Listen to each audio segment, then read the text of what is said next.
నమస్తే, welcome to right angle. Congress senior నాయకులు Thiruvananthapuram parliament సభ్యులు శశి థరూర్ ఒక ప్రాజెక్ట్ సిండికేట్ అనేటువంటి ఒక ప్లాట్ఫామ్ పైన ఒక ఆర్టికల్ రాశారు. మరి టైటిల్ ఏంటంటే, హెడ్లైన్ ఏంటంటే, Indian politics are a family business. భారతదేశంలో రాజకీయాలు ఒక ఫ్యామిలీ బిజినెస్ లా ఉన్నాయి అనేది దీని సారాంశం. అందులో కొన్ని కీలకమైన వ్యాఖ్యలు చేశారు. కాంగ్రెస్ పార్టీలో సీనియర్ నాయకుడిగా ఉన్నటువంటి శశి థరూర్ కాంగ్రెస్లో ఉన్నటువంటి ఈ వారసత్వ రాజకీయాలకు సంబంధించి అందులోనూ కుటుంబానికే పరిమితమైనటువంటి అంశాలను ప్రస్తావిస్తూ కాంగ్రెస్ పార్టీ మొదటి నుంచి కూడా ఒక కుటుంబానికే పరిమితం అవుతూ వచ్చింది. అటు నెహ్రూ, తర్వాత ఇందిరాగాంధీ, ఆ తర్వాత రాజీవ్ గాంధీ, ఇప్పుడు రాహుల్ గాంధీ, సోనియా గాంధీ, లేదంటే ప్రియాంక వాద్రా వరకు ఆల్మోస్ట్ ఫ్యామిలీకే కన్ఫైన్ అయిపోయిన నేపథ్యం ఉంది. సో ఈ కాంగ్రెస్ పార్టీ ఈ కుటుంబ వారసత్వ రాజకీయాలు మిగతా పార్టీలకు కూడా పాకాయి. అనేక రాష్ట్రాల్లో ఉన్నటువంటి ఆయా ప్రాంతీయ పార్టీలో కూడా ఈ ఫ్యామిలీ బిజినెస్ లాగానే ఆ రాజకీయ పార్టీలో నడుస్తున్నాయని అనేక పార్టీలని కూడా కోట్ చేశారు. జమ్మూ కాశ్మీర్లో పీడీపీ కావచ్చు, అటు నేషనల్ కాన్ఫరెన్స్ కావచ్చు. నేషనల్ కాన్ఫరెన్స్ అయితే షేక్ అబ్దుల్లా, తర్వాత ఫారూక్ అబ్దుల్లా, తర్వాత ఇప్పుడు ఒమర్ అబ్దుల్లా. అటు ముఫ్తీ మొహమ్మద్ సయీద్, తర్వాత మహబూబా ముఫ్తీ పీడీపీకి సంబంధించి. ఇంకా చెప్పాలంటే సమాజ్వాదీ పార్టీ ములాయం సింగ్ యాదవ్, ఆ తర్వాత అఖిలేష్ యాదవ్. ఇటు ఆర్జేడీ లాలూ ప్రసాద్ యాదవ్, ఆయన తనయుడు తేజస్వి యాదవ్. ఇప్పుడు డిఎంకే విషయానికి వస్తే అటు కరుణానిధి, తర్వాత స్టాలిన్, ఆ తర్వాత ఉదయనిధి స్టాలిన్ ఇప్పుడు మళ్ళీ ఆయన రేస్లోకి వచ్చాడు. ఆయన్ని ముఖ్యమంత్రిని చేయడం కోసం ఆల్రెడీ ప్రయత్నాలు నడుస్తూ ఉన్నాయి. శివసేన విషయానికి వస్తే బాల్ ఠాక్రే తర్వాత ఉద్ధవ్ ఠాక్రే తర్వాత ఆదిత్య ఠాక్రే. ఇక టీఆర్ఎస్ విషయానికి వస్తే కేసీఆర్, తర్వాత కేటీఆర్. ఇంకా చెప్పాలంటే అందులో గొడవ నడుస్తోంది. కవితనా, కేటీఆరా, లేకపోతే హరీష్ రావా, ఈ అంశాలకు సంబంధించి. తెలుగుదేశం పార్టీలో ఎన్టీఆర్, తర్వాత చంద్రబాబు నాయుడు, తర్వాత లోకేష్. ఇక వైసీపీలో వైఎస్ఆర్, తర్వాత జగన్. ఇట్లా బిజు జనతాదళ్కి సంబంధించి బిజు పట్నాయక్, ఆ తర్వాత నవీన్ పట్నాయక్. ఇక ఎక్కడికెళ్ళా శిరోమణి అకాలీదళ్ ఉంది. శిరోమణి అకాలీదళ్ అయితే బాదల్ ఫ్యామిలీ దాన్ని నడిపిస్తుంది. సో ఫ్యామిలీ ఓన్డ్ బిజినెస్ లాగా ఈ పొలిటికల్ పార్టీలు నడుస్తున్నాయనేది శశి థరూర్ చేసినటువంటి వ్యాఖ్య.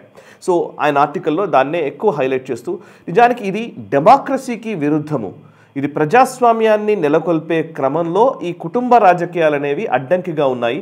టాలెంట్, మెరిటోక్రసీ కాకుండా, మనం మెరిట్ని ఆధారంగా చేసుకొని కాకుండా కేవలం సర్నేమ్ని ఆధారంగా చేసుకుని, అంటే ఇంటి పేరుని ఆధారంగా చేసుకొని, అంటే ఆ వారసత్వము, ఆ ఫ్యామిలీ, దానికి సంబంధించిన క్లాన్లో ఉన్నటువంటి వ్యక్తి అయితేనే రాజకీయాల్లో మనగలిగే స్థాయికి ఇప్పుడు ఈరోజు పరిస్థితులు రాజకీయాలు వచ్చాయి. ఇది ప్రజాస్వామ్యానికే ప్రమాదం అనేది శశి థరూర్ చేసిన వ్యాఖ్య. దీనిపైన కాంగ్రెస్ పార్టీ గుర్రుగా ఉంది. ఇప్పటికే కాంగ్రెస్కి చాలా కంటకంగా మారారు ఆయన శశి థరూర్. ఇప్పటికే ఎంపీలకు సంబంధించిన డెలిగేషన్ ఆపరేషన్ సింధూర్ తర్వాత ప్రపంచవ్యాప్తంగా పర్యటించిన సందర్భంలో కూడా శశి థరూర్ పూర్తిగా భారత ప్రభుత్వ స్టాండ్ని ఆయన వినిపించే ప్రయత్నం చేశారు. దానికి కాంగ్రెస్ పార్టీ పూర్తిగా ఆయన్ని వ్యతిరేకించిన నేపథ్యం కూడా ఉంది.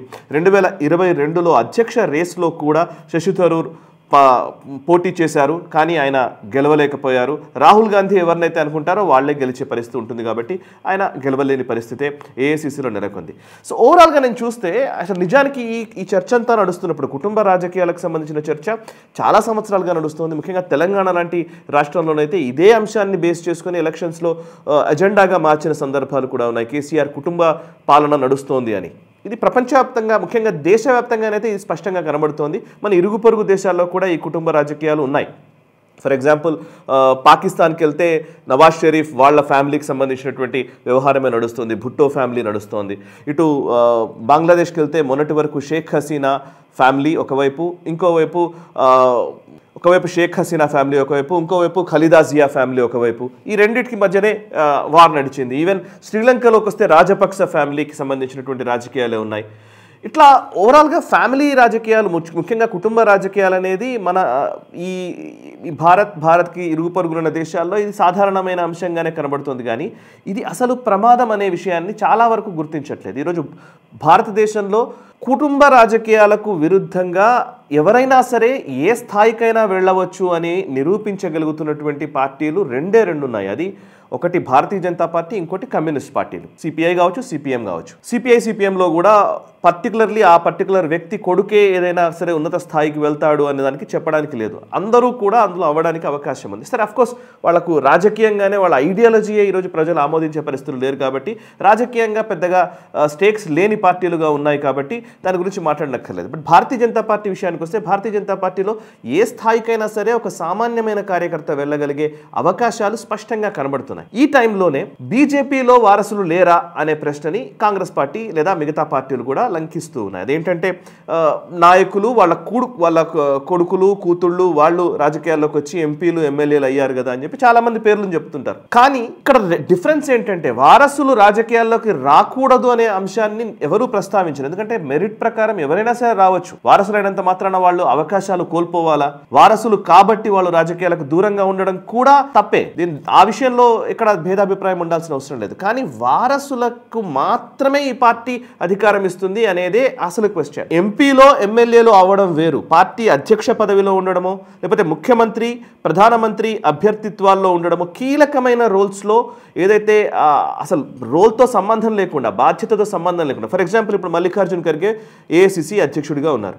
మల్లికార్జున్ ఖర్గే చెప్పింది నడుస్తోందా, రాహుల్ గాంధీ చెప్పింది నడుస్తుందా అంటే చాలా స్పష్టంగా మనం అర్థం చేసుకోవచ్చు. ఎవరికైనా చిన్నపిల్లడైనా అడిగినా చెప్తారు. సో రాహుల్ గాంధీకి ఏ పదవి లేకపోయినా సరే ఆ కుటుంబం నుంచి వచ్చారు కాబట్టి ఆయన చెప్పిందే ఖచ్చితంగా ఆయన్నే పవర్ సెంటర్గా ఉంటాడు. సో ఆయన ప్రధానమంత్రి అభ్యర్థిగా ఆయనను ప్రొజెక్ట్ చేస్తున్నారు. ఎందుకు ప్రధానమంత్రి అభ్యర్థిగా ప్రొజెక్ట్ చేస్తున్నారు? ఆయనకున్న టాలెంట్ ఏంటి అనేది అసలు ప్రశ్న. ఇప్పటికీ చాలా సంవత్సరాల నుంచి ఆయనను ఎలివేట్ చేసే ప్రయత్నం చాలా రకాలుగా చేస్తున్నారు. మీడియా పరంగా కావచ్చు, అన్ని రకాలుగా ఆయనను ఎలివేట్ చేసే ప్రయత్నం చేస్తున్నారు. కానీ ఏ ఎన్నికల్లో నిలబడి గెలిపించుకొని రాహుల్ గాంధీ వచ్చారు అని సూటిగా ప్రశ్నిస్తే ఏమీ ఉండదు. గెలిచిన వాటిల్లో మాత్రం రాహుల్ గాంధీ క్రెడిట్ ఇస్తారు, ఓడిపోయిన వాటిల్లో మాత్రం అసలు క్రెడిట్ కాదు కదా, దాని గురించి అసలు మాట్లాడారు. ఈరోజు బీహార్ ఎలక్షన్స్లో కూడా అదే. బీహార్లో రాహుల్ గాంధీ అసలు ఎక్కువగా పర్యటించట్లేదు. అంతకుముందు గుజరాత్ ఎలక్షన్స్ టైంలో కూడా అంతే.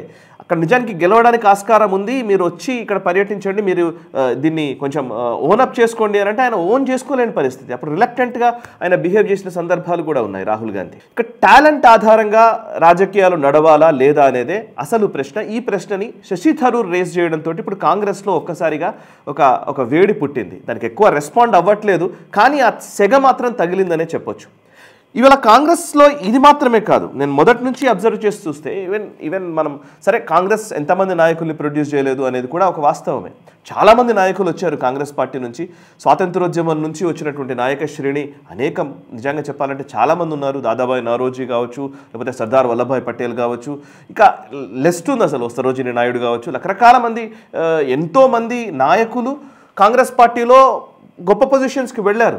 కానీ ఆ లెగసీని కంటిన్యూ చేయడంలో ఈ కుటుంబాలు వాళ్ళ లెగసీని కంటిన్యూ చేయట్లేదు అనేది అసలు సమస్య. ఫర్ ఎగ్జాంపుల్ ఇప్పుడు మీరు కాంగ్రెస్ పార్టీకి సంబంధించి ఇండిపెండెంట్ ఇండియాలోనే స్వాతంత్రం వచ్చిన తర్వాత ఇప్పటి వరకు ప్రెసిడెంట్లు అయిన వాళ్ళ లిస్ట్ నేను చదువుతున్నాను. ఎవరికి చాలా మందికి తెలియని కూడా తెలియదు. 1955 నుంచి 59 మధ్య జవహర్ లాల్ నెహ్రూ గారు ప్రధానమంత్రిగా ఉన్నప్పుడు ఇండియన్ నేషనల్ కాంగ్రెస్కి ప్రెసిడెంట్గా ఉన్నటువంటి వ్యక్తి యుఎన్ దేబార్.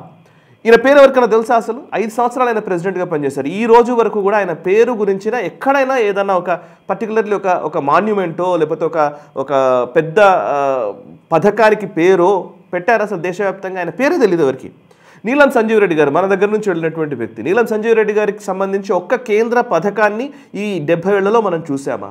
అండ్ కామరాజ్ నాడార్ అసలు ద్రవిడియన్ పాలిటిక్స్కి అగేన్స్ట్గా మాట్లాడినటువంటి వ్యక్తి. కాంగ్రెస్ పార్టీ ఒక నేషనలిస్ట్ అప్రోచ్ కలిగినటువంటి వ్యక్తి. తమిళనాడులో కామరాజ్ నాడార్ని పక్కన జరపడం వల్లనే నిజానికి ఈ ద్రవిడ రాజకీయాలు వేళ్లునుకున్నాయి. అండ్ తమిళనాడులో ఒక రకంగా చెప్పాలంటే ఈ ప్రాంతీయ వాదనలు విపరీతంగా పెరిగిపోయి దేశ వ్యతిరేక భావనలను కూడా తీసుకొచ్చాయి బికాస్ ఆఫ్ కామరాజ్ నాడార్ని పక్కన పెట్టడం వల్ల. ఈరోజు కామరాజ్ నాడార్ గారి గురించి ఒక్క మాట అయినా ఎక్కడైనా మనము వింటున్నామా? అసలు కాంగ్రెస్ పార్టీ ఈ కుటుంబ నాయకులు ఎవరైనా సరే కామరాజ్ గురించి మాట్లాడుతున్నారా? ఏదో అడపా తమిళనాడుకి వెళ్ళినప్పుడు ఒక మాట మాట్లాడడం తప్పితే. ఇంకా అలాగే చూస్తే జగ్జీవన్ రామ్, శంకర్ దయాళ్ శర్మ, ఆయన ప్రెసిడెంట్ అయ్యారు. ప్రెసిడెంట్ అయ్యారు కానీ శంకర్ దయాళ్ శర్మకు సంబంధించినటువంటి లెగసీని కాంగ్రెస్ పార్టీ లేదా కాంగ్రెస్ ప్రభుత్వాలు ఏ రోజైనా కంటిన్యూ చేశాయా, గుర్తించాయా అనేది క్వశ్చన్. ఇంకా డికే బారువా, అదేవిధంగా కాసు బ్రహ్మానందరెడ్డి, మన హైదరాబాద్లో కాసు బ్రహ్మానందరెడ్డి పార్క్ తప్పితే కాసు బ్రహ్మానందరెడ్డికి సంబంధించి దేశవ్యాప్తంగా ఆయన ఫోటోను ప్రచారంలోకి తీసుకొచ్చారా కాంగ్రెస్? ఇంకా పివి నరసింహారావు గారు చెప్పనక్కర్లేదు. ఇప్పుడు మల్లికార్జున్ ఖర్గే ఉన్నారు. సో ప్రెసిడెంట్లు అంటే కాంగ్రెస్లో ఇందిరాగాంధీ, నెహ్రూ, రాజీవ్ గాంధీ, సోనియా గాంధీ, రాహుల్ గాంధీ వీళ్ళని పక్కన పెడితే, ప్రియాంక వాద్రా వీళ్ళని పక్కన పెడితే మిగతా నాయకులు ఎవ్వరూ కూడా ప్రముఖ అంటే పెద్ద పెద్ద పొజిషన్స్లో ఉండవచ్చు గాక, వాళ్ళు ప్రెసిడెంట్లు అవ్వచ్చు, లేకపోతే పార్టీ ప్రెసిడెంట్లు అవ్వచ్చు, ఇంకా చెప్పాలంటే జనరల్ సెక్రటరీలుగా ఉండొచ్చు, ఇంకా పెద్ద పెద్ద పొజిషన్లోనే ముఖ్యమంత్రులు కావచ్చు. కానీ వాళ్ళ లెగసీ దేశవ్యాప్తంగా కంటిన్యూ చేయడంలో ఈ కుటుంబం ఎప్పుడూ కూడా వాళ్ళని ముందుకు రానివ్వలేదు అనేది అసలు ప్రశ్న. కాంగ్రెస్ చాలామందికి అవకాశాలు ఇచ్చి ఉండవచ్చు గాక, కానీ మెయిన్ పొజిషన్ అంటే పవర్ సెంటర్లో ఎవరు ఉంటారో, పవర్ని ఎవరు ఎక్స్ప్లాయిట్ చేస్తారో, ఎవరు ఎక్స్ప్లోర్ చేస్తారో, ఎవరు ప్రాక్టీస్ చేస్తారో ఆ పొజిషన్స్లోకి వీళ్ళందరినీ పంపించారు అనేది క్వశ్చన్. ఇప్పుడు ఇందులో కొంతమంది యూనియన్ మినిస్టర్స్ లేదా పనిచేసిన వాళ్ళు, చాలా సీనియర్లుగా పనిచేసిన వాళ్ళు G23 పేరిట ఇంతకుముందు ఒక గ్రూప్ లాగా ఫామ్ అయి కూడా ప్రయత్నం చేశారు. గులాం నబీ ఆజాద్, ఆనంద్ శర్మ, భూపేందర్ సింగ్ హుడా, మిలింద్ దేవ్రా, ముకుల్ వాస్నిక్, మనీష్ తివారీ, శశి థరూర్ వీళ్ళందరూ కలిసి చాలానే ప్రయత్నం చేశారు. ఈవెన్ వీరప్ప మొయిలీ వీళ్ళందరూ కూడా యూపీఏ గవర్నమెంట్ టైంలో చాలా కీలకమైనటువంటి వ్యక్తులు. ఫర్ ఎగ్జాంపుల్ గులాం నబీ ఆజాద్ అయితే చాలా రాష్ట్రాల్లో కాంగ్రెస్ అధికారంలోకి రావడానికి కీలకంగా వ్యవహరించినటువంటి వ్యక్తి.